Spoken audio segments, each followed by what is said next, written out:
So, ayan guys. Dati guys, ano pa lang to. Nung paglipat namin dito, sus, mga kabatuan pa to guys. Kasi bagong ano to, bagong bungkal bitaw. Tas mga inabunong mga lupa, ganun. Yan, ganun. Tapos, maano pa to dito guys. Hanggang sa nilagyan na ng chapel. O, yung chapel guys, tinayo agad yan. Wala pang 1 year. Kasi kailangan, di ba? Pag nagsisamba kada linggo ay kailangan may chapel. Kaya maraming nagdo-donate nito guys. Para mabuo lang ang chapel. So, temporary pa din yan guys. Kasi, hindi yan ang lugar na para talaga sa permanent na chapel. So, hindi ko alam kung saan dito party guys ilagay ang chapel po na nakasemento na yung permanent na ba. So, yan po is temporary lang. So, yeah, nagagamit na po namin yan for almost 4 years na. And yan po yung dyan kami nagsisimba guys kada linggo. And kahit yung mga seminars or training guys, dyan na lang din namin ginaganap kasi medyo malawak po yan. No? So, lalong-lala dati guys, wala pa itong tanod outpost. Ito. Kasi nauna talaga to and huli na to. Bago lang itong tanod outpost. So, dati dyan din po kami nagsisession sa may kapilya. Yan ginaganap yung mga sessions, meetings, trainings, may mga bisita dyan. Kasi wala nang iba. Tapos, pero may daycare center kami guys.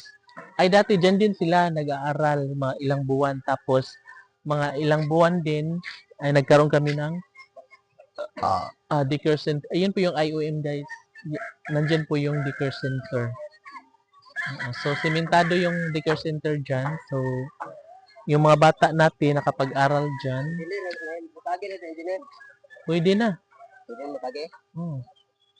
Umano ka lang, umiwas ka sa harang. Pero murag wala harang. Okay na siya. Karon ambot kay uga naman kay init ba kayo gahapon ug karon. Asa ka Rapi? Rami? Babae.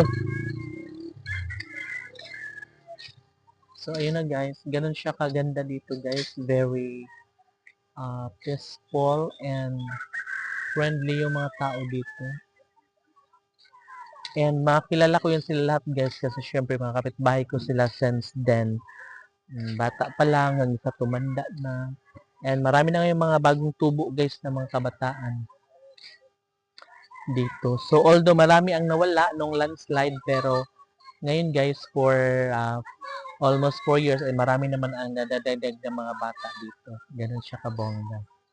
So parang feeling mo wala siyang nabawas. Kasi guys, nawala yung mga tao nung landslide is nasa more than 100, mga 156 yata yun. 156 yung nawala, tapos yung dumagdag ngayon guys, ng mga bata, ng mga ipinapanganak, marami din naman sila kaya unti-unti nang na papalitan yung mga nawawala, no? So, padami na ng padami, buyag. And ayun yung mga bata doon naglalaro guys. Tsaka malapit lang ditong school, elementary at high school at senior high school. Ganun siya kaganda dito.